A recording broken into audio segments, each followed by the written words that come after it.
Well, you've had quite the summer. Yeah. I guess let's start with your most recent pitching, which was with USA Baseball and your coach Elliott Avent. What was that experience like, and what did you gain out of it? It was incredible to have that opportunity to play with the best players in the country in college baseball, and it was a lot of fun to learn from all of them, all the coaches, and we went on a 11-day trip around the Appalachian Mountains playing at a bunch of old minor league stadiums, so that was cool. Also this summer, you got the key to the city from the Apex mayor, Jacques Gilbert. What was that like, to be presented a key to the city that you grew up in?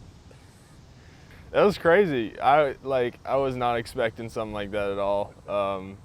It's an honor to receive something like that, and meeting him, Mayor Gilbert, that was awesome, and certainly wasn't expecting that. I don't know how much I actually deserve something like that, but it was really awesome to get that. Hey, you did enough in Omaha to deserve a key to the city of Apex, North Carolina, and it's noted on there what you did on the mound, the shutout of Vanderbilt in Game 2. How much did you expect out of yourself, and what did you expect of yourself going into that pressure-packed start? Yeah, I don't know. I like to manage my expectations. I don't expect to ever go out and throw 7 shutout innings. I don't think that's realistic every day. So it's one pitch at a time, one inning at a time, and that was my mindset. Going into that game, it wasn't get to the 6th inning, it was get through the first, and then get through the second, and then get to the third. Simplify. Yeah, right.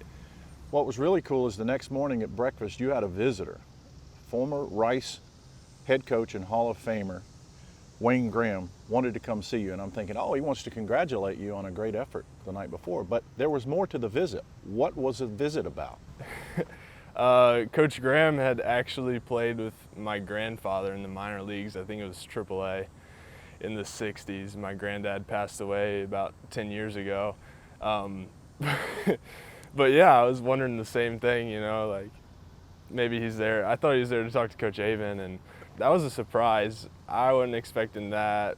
For him I guess he went on our roster website and found out that Joel Gibson was my grandfather, and so we took a picture and I immediately sent it to my mom and my grandma, and they loved it. I thought it was really cool. So you had to outdo yourself on the mound at the plate against Vanderbilt again. The 3-for-4 day, if you think 7 shutout innings was unexpected, I don't know if 3-for-4 was expected at all. No, no, not even remotely in my mind coming to the field that day. Would have been having to pick up a bat and get 4 at-bats. But, stuff happened that day, and guys had to step up and do things that they hadn't done all year, and I was just happy that, coaches gave me a chance to swing the bat, You think they'll give you a chance this year to swing the bat? I don't know now. Yeah, I don't know. I'm kind of on the fence about whether I want to hit anymore or just, leave You just it. stay a 750 Yeah, hitter. Right. There you go. How have you processed how the way things ended in Omaha? Your season wasn't ended by a loss. It was ended by extenuating circumstances.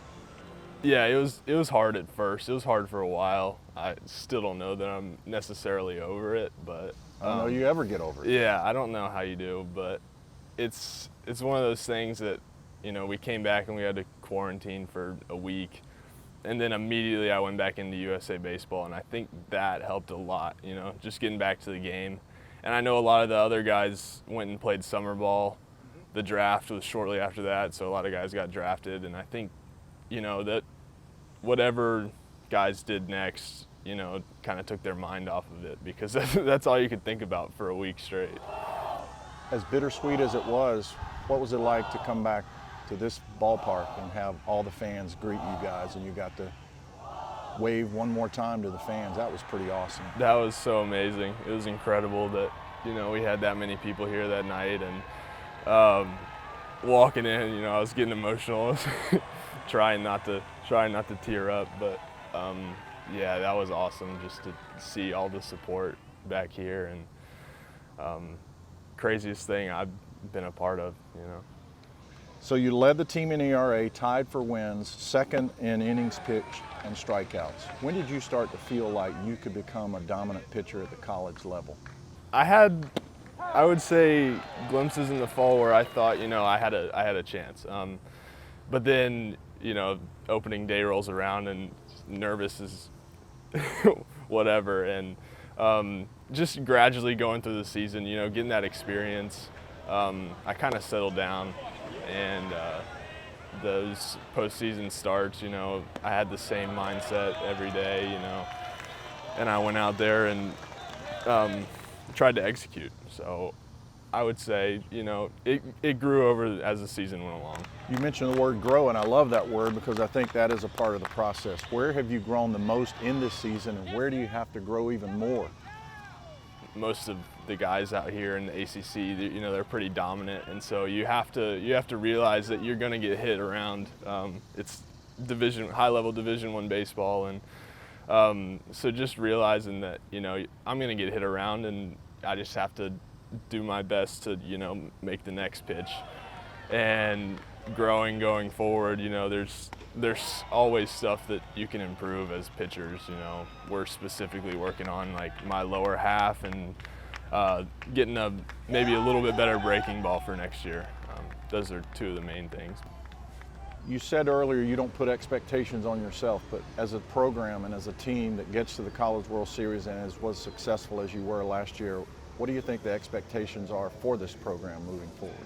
You know, the expectation is always Super Regionals Omaha. You know, we're that type of program, one of the best in the country, I believe, and we showed it last year, and we lost a lot of key pieces, but once you get to Omaha, you know, it's different. Like before this past year, you know, it's kind of like a dream, and now it's like, I want to get back so bad. I want to actually, you know, go finish the thing.